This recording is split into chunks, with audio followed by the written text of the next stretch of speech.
Hello and welcome to my show, The Awakening, here on WGSN-DB, the Going Bold and Going Solo Network. The information and opinions expressed on this show are just that, the opinions of the individual speaking based on their individual personal experience. They are not intended to diagnose and do not constitute professional advice or recommendations. So, you know the pain and the struggles that divorcing men and women go through?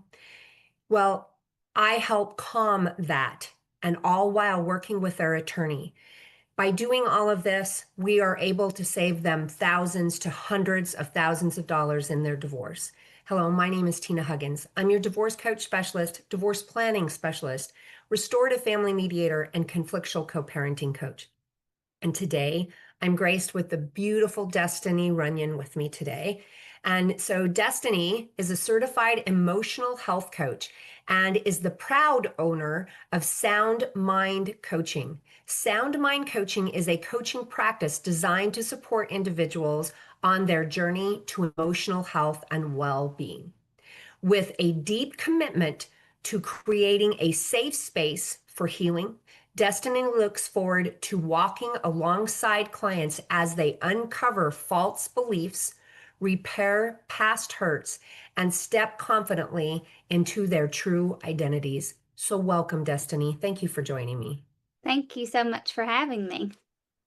So as I was reading through everything, Destiny had talked, and I had talked about this, but Destiny's path that she likes to take her clients down is a very spiritual path. She likes to walk alongside, as it kind of comes out in your information, is to walk alongside Jesus as they go through their healing practice. Is that kind of the way you see all of that, Destiny? Yeah, so I focus a lot on trauma recovery and just healing past wounds. And from my experience, I have my own personal story and my own personal struggles that led me to where I am today. And that's why I'm very passionate about it, is because it's something I too have walked out. And I've seen how it's impacted me as a person. And honestly, it's helped me to become a better parent, which is one of the reasons why I do it, is just because I don't want the things that I've been through to affect my children. And so for me, Jesus, faith, honestly, it's a huge center to my home. And so everything that I do, I bring him into all of it. And I can say, because of my own personal journey, that the way that I operate is out of love and compassion for other people, because I've realized that the validation and compassion is honestly one of the things that helped me heal, because I didn't always understand what I was going through, Right. and being able to bring compassion and validation into people's experiences and have empathy for people while they're going through it is honestly one of the things that I feel can impact and heal other people, because every human is looking for the same thing. Like Right. we all have these needs that we're looking for, and whether we get them in unhealthy ways or healthy ways, we're all looking to fill some type of void. And that's being seen, heard, known, accepted, a sense of belonging. And we try to get that outside of Jesus sometimes and in external ways. And Mm-hmm. it's temporary, it doesn't always provide lasting joy, lasting peace, abundance. We hear so many coaches like me and you, we're always talking about, you have the ability to live in this abundance. But so many times we're looking to create that in ways that are chasing something externally, when really we have everything that we need on the inside. Um, so Right. So are you able to share some of your story with the viewers? yeah, I don't mind. Please. Um, I have a long history. I won't go into too much detail, but for me, complex trauma, CPTSD, is something that I struggled with for a long time. I didn't even know that that was a part of me. I honestly felt like chronic stress and anxiety and perfectionism, performance-based love, those types of things. I thought that was just a personality trait. I had just accepted it. I thought that that was that was how I was going to live my life, was constantly stressed out, sabotaging. I had a lot of self-doubt and I had a lot of overcompensating to earn my worth. And that Hmm. showed up in ways that people weren't aware of. So the funny thing is I dealt with all this stuff on the inside, but nobody ever knew about it until I basically self-destructed. I ended up in the ER. I had lost like a lot of weight. I was diagnosed with several mental illnesses, and um, I was having some trouble with some of my personal life. And so I went to therapy to try to figure out what was actually going on.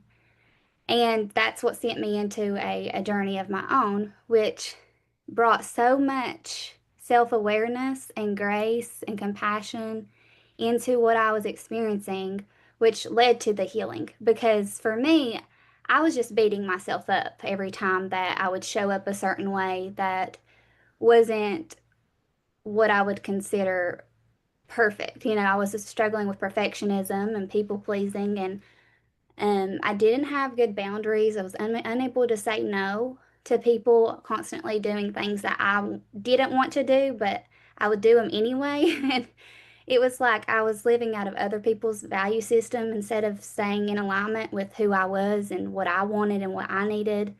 And it was almost as if like my feelings, my values, my wants and my needs and my thoughts didn't matter, but everybody else's did. They were right and I was wrong. And I would constantly send myself into these shame spirals and overcompensate by trying to strive and earn and do better, which just was a never ending rabbit trail. It was just a never ending race that I was never going to win. And ultimately, what led me to healing was whenever I started asking the questions and getting to the root and understanding the why behind things instead of blaming myself. I got to target limited beliefs and false thinking patterns and things that were a part of my nervous system that wasn't necessarily a part of me as a person, like my identity, but Hmm. it was there for a reason. And so, like, I had to go back and ask those hard questions, revisit some really hard experiences, a lot of major traumas in my life that I had experienced that I never got to process. I never got to work through. Some happened as a young girl, some happened as an adult. But what I realized was that I was continuing these patterns throughout my whole life and living out of the same cycles because I never got to process and I was believing lies over myself. And I was adopting other people's labels, other people's opinions of me. I was living out of approval for man. Um, and basically, like, allowed the outside world to control me instead of having control over my own life. Um, and it started as a little girl.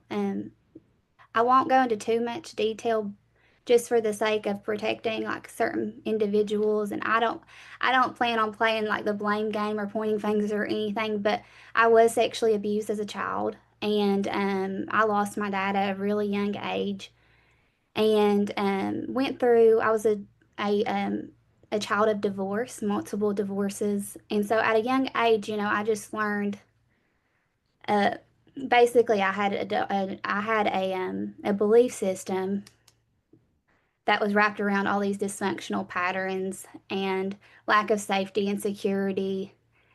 And for me, I had a lot of shame that was wrapped around all of that. And I blamed myself for a lot of it. And that continued in my relationships throughout my marriage as well. I had adopted a lot of fears and insecurities, even to the point of like body dysmorphia, like picking myself apart anytime I'd look in the mirror.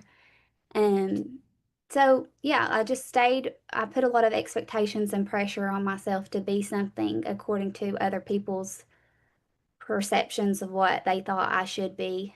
And this this was a constant pattern in my life until I recognized the why behind it and was able to target the root of the problem. Yeah. So I want our viewers to understand that the only way that Destiny is able to be here and to do the work that she's doing, which is very similar to you're getting ready to hear some of my story, is because she's doing the work. Okay. Between her and I, there's a bit of age difference, but she's already on a massive healing level. She's already healed what took me many, many years after her age to get to this healing aspect. Because, like Destiny, I also was molested as a child. And because of that molestation, starting at age ish of around 9, it lasted until I was 16 in this level. And molestation is not just the physical aspect of it, but once that physical aspect of it happens, just and you've kind of heard Destiny touch on this, there's a verbal part that goes with that, where what she was told and what I was told, and then ultimately, even Destiny's already given light to this, what we tell ourselves because of what they have said to us. And so we have all of this stuff. So after that, you talked about into your adulthood. Well, because I didn't learn a healthy way to date, I stuck myself in some more sexual issue problems as I went through my dating process in my early 20s. Well, actually, it was my teens into my 20s because I got married when I was 19.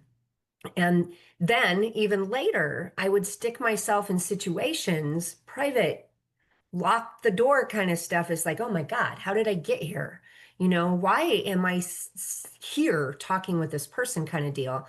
And it wasn't anything like a private bedroom or things like that. But I would be like, at one point I was at work and I was working as a bartender and I had to go pick up a keg out of the cooler and I had to roll the keg to where I was taking it.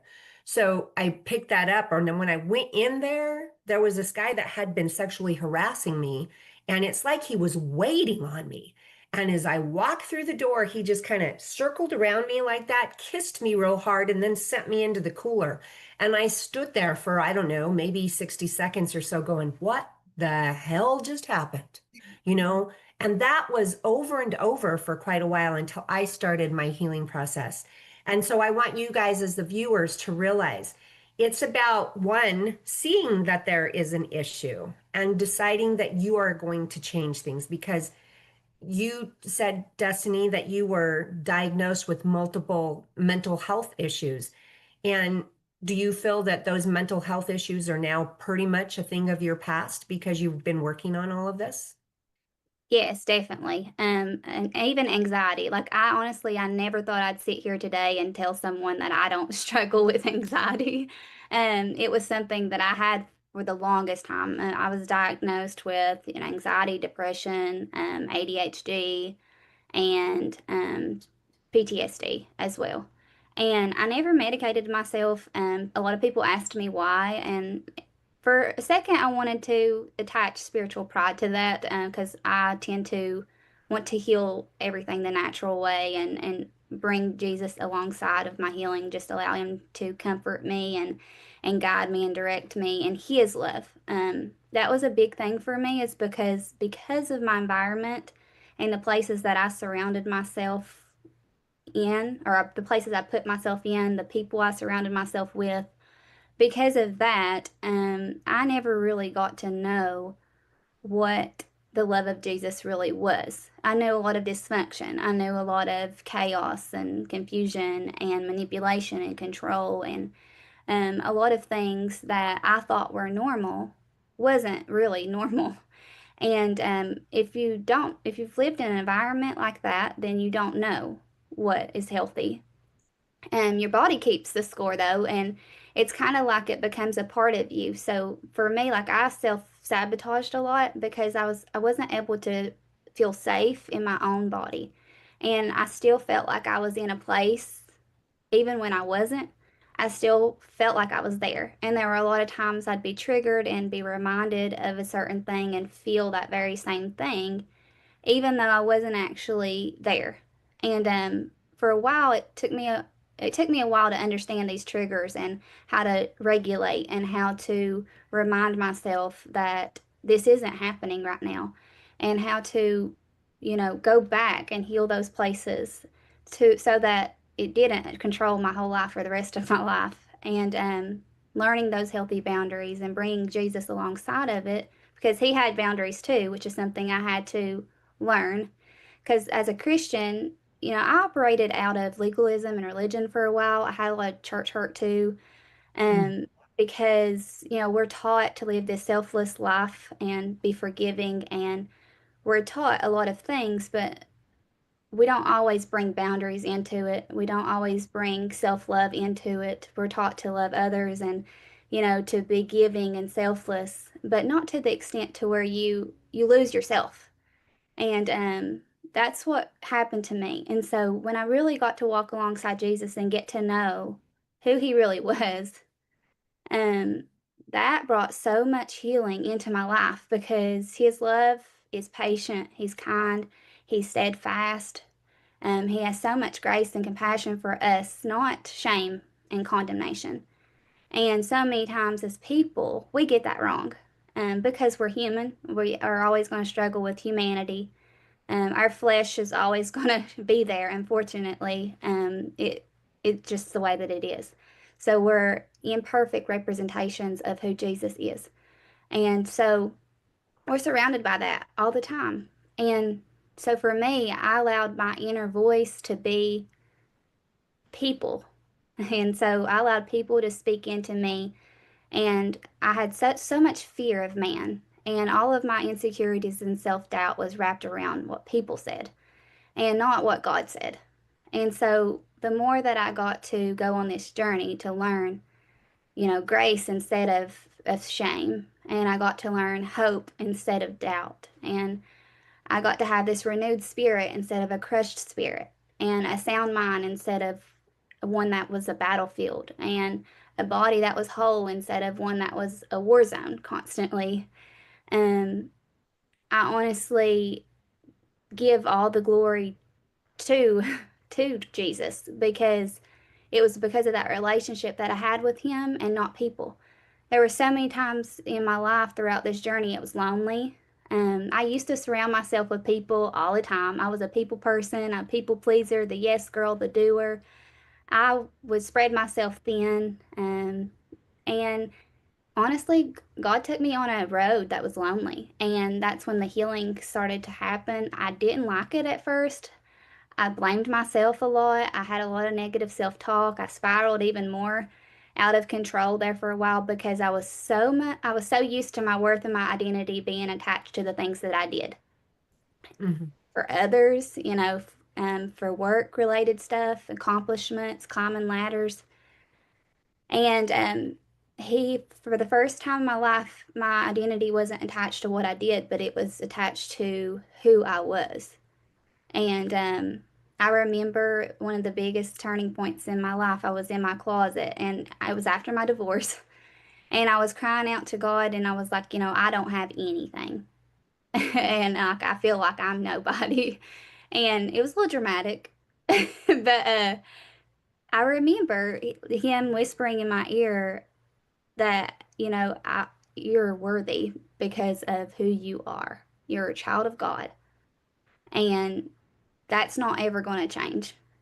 And so it was that moment that I realized that that was the foundation that I had been missing, that I wasn't, you know, that I didn't belong to anyone else, and nobody owned me.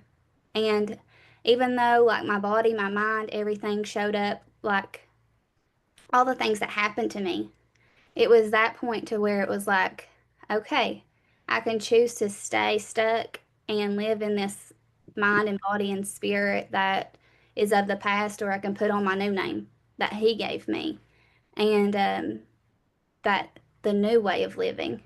And it wasn't an instant thing like a lot of Christian people will make you feel like it's just like this instant overnight fix. It's not. For me, it wasn't anyway. I'm sure God can do anything, and all things are possible with Him. But for me, it wasn't an instant fix. It was rewiring my brain, renewing my mind, like reminding myself of the lies that controlled me that wasn't true. There were times that I had to like put sticky notes on my mirror and in my car, and I would wake up every day and quote, "God did not give me a spirit of fear, but of love, power, and a sound mind." And there were different things like, "Bring all your heavy burdens unto me, and I will give you rest." And it, it was it was a it was a process. It wasn't something that, and it still is a process. Like I'm still being perfected up. Like I'm not, perfect, and we never will be. And I had to learn that because of our own humanity, that that's why Jesus died in the first place. And if he, it would have been done in vain if he wouldn't have. Well, and for our viewers to understand, some of us are Christians, some of us have a different path that we walk on. I left the traditional Christian church many years ago because of sexual. I was forced to have sex with one of the boys in the church, and then his family decided that they were basically going to verbally molest my family, and so that, and along with some other things, I left the traditional Christian church and exactly what you're talking about, Destiny, is exactly what I've experienced. Mhm. My healing is all due to my spiritual path. It doesn't matter what spiritual path that you go, it's hunting for God in how we each see God. And many people I work with Father Raphael. He's one of the ones, and we're going to get into my story in just a little bit. But as I've gone through my healing over the last year, I have worked alongside Father Raphael from the Catholic Church. And the Catholic Church, which is a church that I probably know more about than any one church of all the churches, and I'm not Catholic, but because the Catholic Church was so prominent in my childhood, it's just been a place of home for me to be able to talk to the Father and to be able to talk about my, basically the confessing, so the talking, which is kind of what you, as the coach, you're the person we go to talk to about these issues. And I just did a talk on porn addiction for the Mormon men, and so talk about a big taboo in that church. And in other religious circles, it's a huge taboo to have those types of things. But the reality is, we have to look for God however we see God. And we have to reach out and we have to ask for that help. Because I really love the part where you said, take all of the burdens and take them away. That's the same that I did.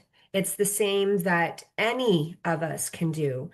We just need to reach out and we need to ask for that help. And so the story that, I've just talked about the molestation and stuff, but what Dustin and I just talked about just prior to coming on here was that between yesterday and today is a year since my husband's death. So yesterday was my birthday, and that was the day I had to put him on life support. He was brain dead, but I needed for his body to survive one more day. They didn't think it was going to survive long enough for his kids to get there, but it did.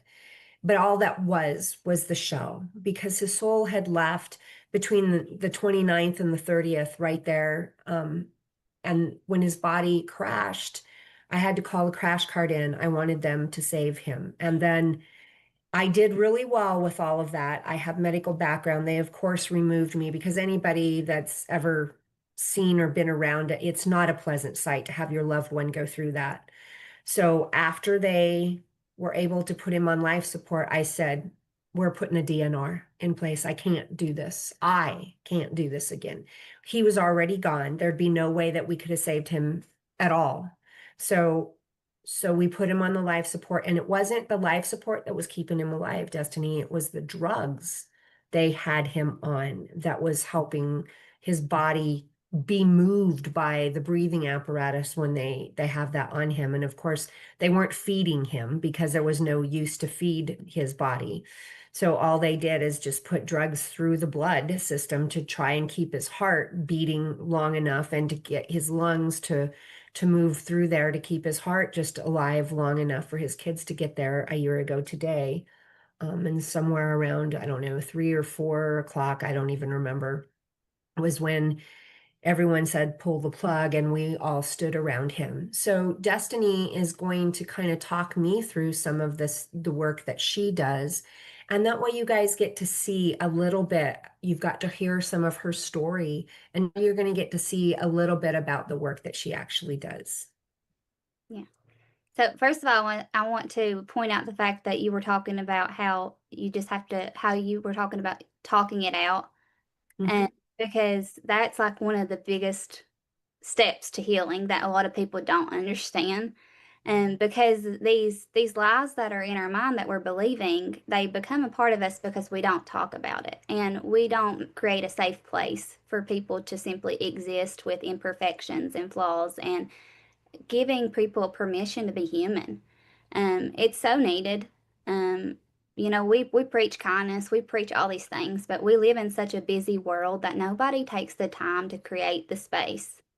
And whenever you do create the space for people, a lot of times you get shame, you get judgment, you get unwanted advice in a time that you really just need to be heard, in a time that you really just needed to be supported. And, I noticed that in my own journey. I was affected a lot by that. And so the way that I show up whenever I do sessions, it's really client led. It's wherever the person wants to take us, that's kind of where we go. And I allow the Holy Spirit to work in those situations. It's different for every single person. Some people want advice, some people want self awareness, some people want knowledge, some people just want to be heard, some people want to grieve, some people want to feel emotions that they never got to feel before so that they can release and let go and actually give themselves permission to be small in a world that makes us feel like we have to be big and strong all the time. For me, I had so much pressure and on my shoulders to put this mask on every single day and wear a smile, and nobody knew what was actually underneath of that, underneath the surface. And for the first time, when I actually let people know, I lost a lot of people. And, at that point, I was taught that it wasn't safe to verbalize, Mhm. feelings. Like it wasn't okay or safe to let the mask down and just be real. I was taught real quickly that people want the perfected destiny and not the real authentic destiny, even though I craved to be authentic and I just wanted to be me. And so Mhm. for me, that's really what I try to do in this space, is to provide just a safe place for people to unravel and be whatever they want to be, experience whatever they want to experience without judgment, without shame. And if there's a lie that someone's believing within their healing journey, I'm not going to let them stay stuck there. That's something big for me, is calling people up out of the shame, calling people up out of, you know, wherever it is that they are stuck in, that's keeping them from peace, from identity, from freedom, and especially if it's an identity issue. Now, if it's just grieving, that I've realized there's 5 steps to grief, and they're all so very important. And it's so important to just let that flow. When it comes to grief, it takes a long time to heal. It comes in 5 different stages. It's not linear. Sometimes we feel like we're on a mountaintop, and then one day we'll be in a valley. But the biggest thing is giving ourselves permission to be there and not beat Yeah. ourselves up for not being somewhere that we're not. Like, we try to speed up our healing process. We try to, be somewhere that we're not. And, Right. God, He will meet us where we're at. And That is a true statement. I've seen that happen so much. In the work that I've done, I always keep this open with spirit, because just like you were saying, spirit is the one who guides us. And the client, yeah, we're following them down their rabbit hole, but the questions and the inquisitive mindset comes from our connection with spirit. And in the case with you talking about the 5 stages of grief, I kind of got scolded here the other day by my RTT therapist, because she's like, that you are a soul having a human experience, right? And I'm like, yes. She says, but you're not having the human experience. You're trying to take this down the soulful side. And I'm like, because this feels better. You Mhm. know, I like being in the state of soul. I like being in the place with spirit and allowing that, because here for the last 2 weeks prior to last Thursday, um, I felt like I was sticking a square peg in a round hole for 2 weeks. I couldn't get it forced in there. I felt like the old me, you know, you're talking about the PTSD aspects. I just felt like the old me used to. And then I woke up last Thursday and I went, huh, I feel normal. I feel the new normal. I feel the spirit. The Holy Spirit is here. I feel this. It's something that was super warm and just pleasant. Like I could breathe again for the first time in a couple of weeks. Right. Yeah. I mean, it's that peace that surpasses all understanding, right? And Mm-hmm. like just like you, like whenever you are wrestling, with the spirit, with the flesh, a lot of people don't understand how we operate as a threefold being. Like we're mind, body, spirit. And, all those need to be in alignment, but there's so many times that they're not. Like we can think a thought that doesn't align with the truth, and before you know it, our whole entire body is feeling an emotion that is in alignment with that negative thought. So it starts with a thought, but then it doesn't end there, and then we'll spiral because we don't catch it and we don't renew our mind and we don't catch it before it's too late. And then we shame ourselves for allowing ourselves to be somewhere that we don't want to be. Um, but you know, we are a threefold being, and we become more in alignment with the truth and with the being spirit led over time.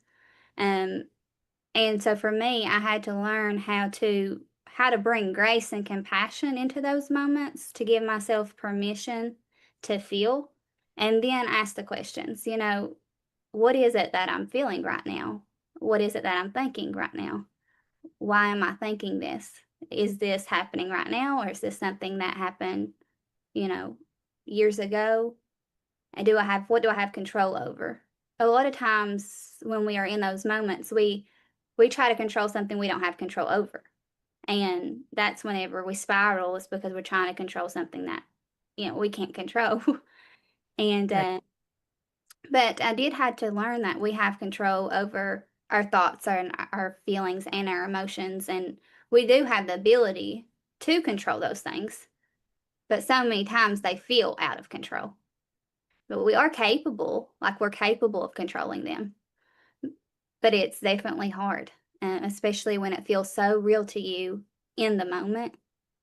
And those moments when I would spiral, whenever I didn't feel in control, those were the times that I really had to lean in on God, and allow the Holy Spirit to come in and comfort me. And so many times I wanted to fix it in a moment that God wanted to comfort me. And God isn't just a God that just you know operates out of understanding. A lot of times we try to do everything logically, and we try to fix it with our own flesh, and we try to just get things to feel normal again. And Well, that's because, I mean, because it doesn't feel good for us to be wherever we're at, right? And that was the thing for these last 2 weeks. I couldn't find my path.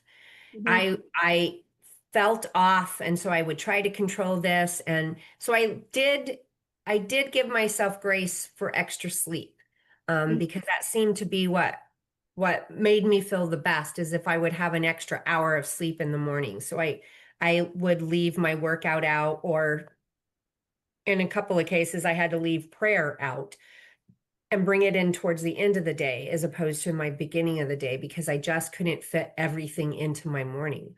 And you're right, we try so hard. I mean, through all my training and stuff, one of the things that analytical people do when they go through the grief and stuff is they start reading books.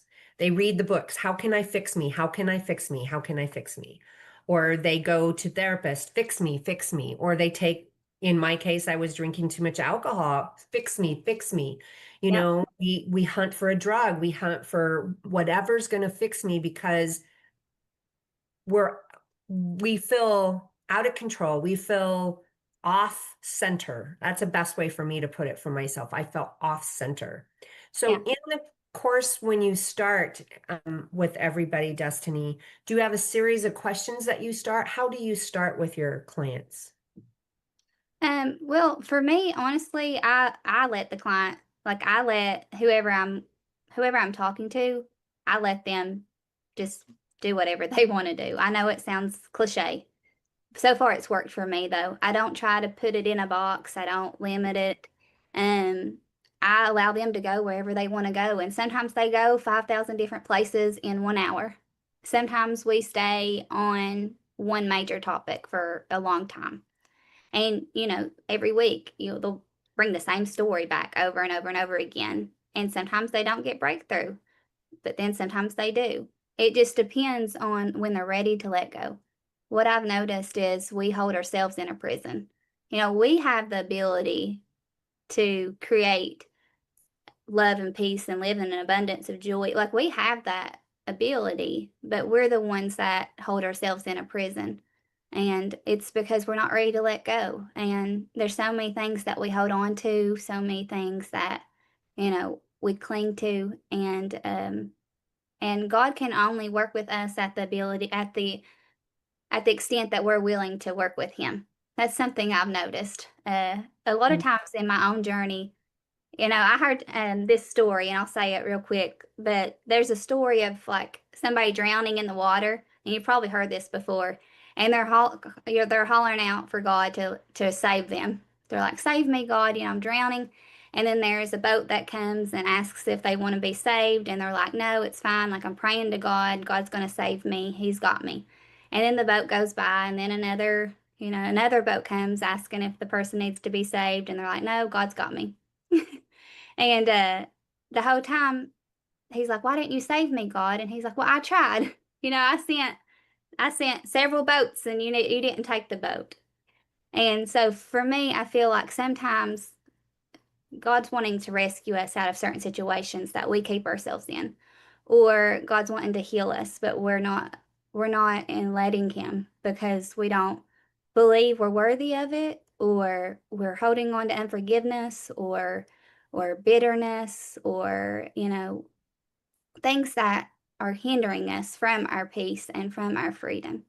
So that's really why I let the client lead it, is because there's no way for me to know like how to lead it without just hearing their story. So that's Right. what I do. I just create the space for them to just unravel, because they may have to come back to that same pain point 50,000 times.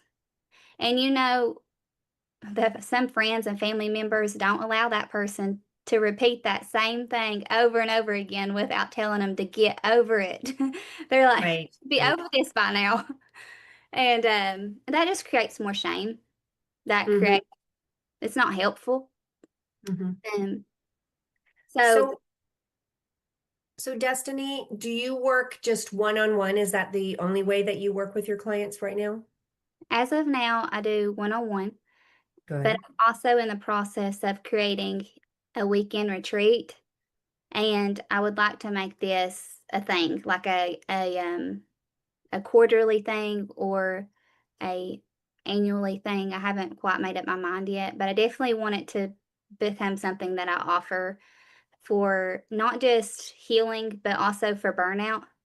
I'm a nurse as well. I forgot to mention that, but I work in healthcare, and I've noticed how stress management and burnout has really impacted the healthcare community.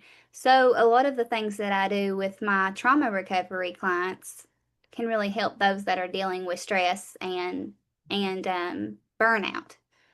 And that's ultimately led me to wanting to do these healing retreats and retreats for like the healthcare community. So I plan Hmm. on doing more, but as of right now, I'm just doing one-on-one. But I do plan on doing some group coaching and some retreats as well. Good, good. So as we start to come to the end right now, um, I know that all of your information will be in the show notes below the show. But how can people get a hold of you and set up an appointment, a time to talk with you? I do have a Calendly app, which will be linked below.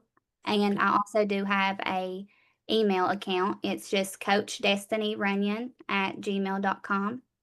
And I have a website, soundmindcoaching.com. I also have several social media pages like Facebook, TikTok, LinkedIn, Instagram, all of those things as well. Awesome. Awesome. Good places for people to find you. So for our viewers, so I am a certified divorce coach. That means that I'm trained in the complexities of divorce. I also found myself in an abusive relationship in my marriage and ended up with broken bones. My father was shot at and then driven over with a dually pickup truck. And my late husband was pretty much so gone through torture during his marriage. So not only do I understand through my textbook training, I also understand because I've been there, done that. So you can find me or reach me by emailing me at coachtinalyn@gmail.com. That's CoachTinaLynn@gmail. My website is divorcecoachspecialist.com. You can find me on social media, Facebook under Tina Lynn Huggins, Huggins, LinkedIn under Tina Huggins, Instagram under Divorce Coach Tina Lynn, TikTok under Divorce Tina. And so one of the things that's super important is to give a last bit of information for our viewers, something that can help them, Destiny. The biggest takeaway that I would say is that, like, we all have everything that we need inside of us. It's just unlocking it. And so many times, like I said, there's false beliefs, there's lies that we're believing, and it's about ourselves. It's about our identity, really. And by going on this journey, it's an identity formation. It's getting rooted in who God has always created us to be. But we're believing somebody else's voice. We're believing in negative self-talk up over ourselves. It could be comparison. It could be a wound that hasn't been healed. It could be trauma that hasn't been processed through. But whatever it is that caused it, it's not so much about what happened to us anymore, but it's because it's not what happened to us, it's what happened inside of us as a result of what happened to us. And so many times we focus on the event that took place instead of what happened inside of us at the moment of the event, because the event is out of our control. But what happened inside of us is something that we actually have control over. But we have to, we have to do the identity work so that we can believe in ourselves enough to tackle those things that have always been a part of us. Because if we are still living in self-hatred or self-doubt or blame or shame or pain, then we're going to be in like a victim, victim mentality.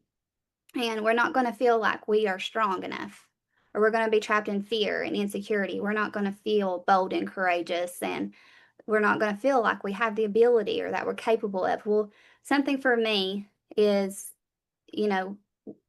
as humans, we tend to make excuses, we'll rationalize, we'll justify, we'll do all these things to keep us from doing what we need to do and take the steps that we need to take to break free. But I like to not make that a shame thing, but rather an awareness thing, because there's a reason behind that too. And instead of shaming ourselves for why we excuse or justify or rationalize, we can bring understanding and compassion to that so that we can, break free. So that would be what I would leave with everyone is, let's not focus on so much about the past or what happened, but rather what happened inside of us so that we can target that and actually become empowered. Very good. So, and my advice is that one, we need to reach out and ask for help because, like Destiny has talked about, we have to talk about it. It's the story, right? In the case with Destiny saying it's what happened inside of us. So, in natural health, those memories, those events can be trapped inside our physical body, in a muscle, in a tendon, in ligaments.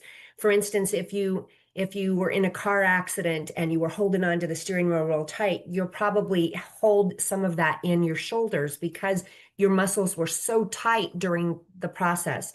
By talking about it, you're helping to move that along, and then you need some physical movement through that.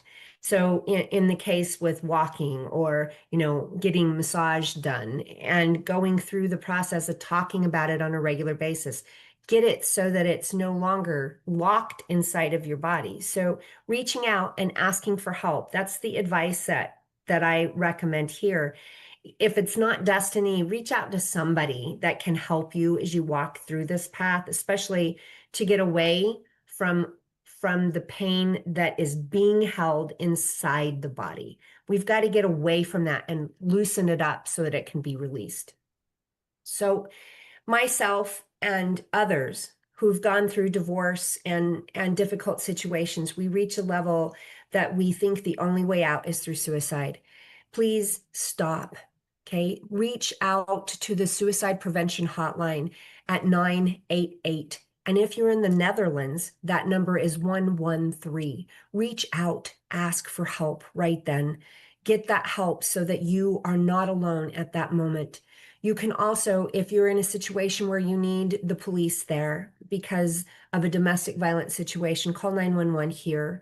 In the UK, it's 999. In the Netherlands, it's 112. Get the police there and press charges. Once you've pressed charges, that's your key out of that abuse. Keep those charges pressed. Do not drop those charges. Many times, once the charges are dropped, the abuse that happened prior to the charges is much worse once the charges are dropped. Don't drop the charges. Follow suit. Get out of the relationship. Get to a safe location. Okay. If you are dealing or know somebody dealing with domestic violence, call the domestic violence hotline at 800-799-7233. That number again is 800-799-7233. And please like, comment, and share so that this can help others. Thank you so much for joining me today, Destiny. Thank you so much for having me. This was so fun. I enjoyed it. And Well, and thanks so much. And maybe we'll have you on the show in the future.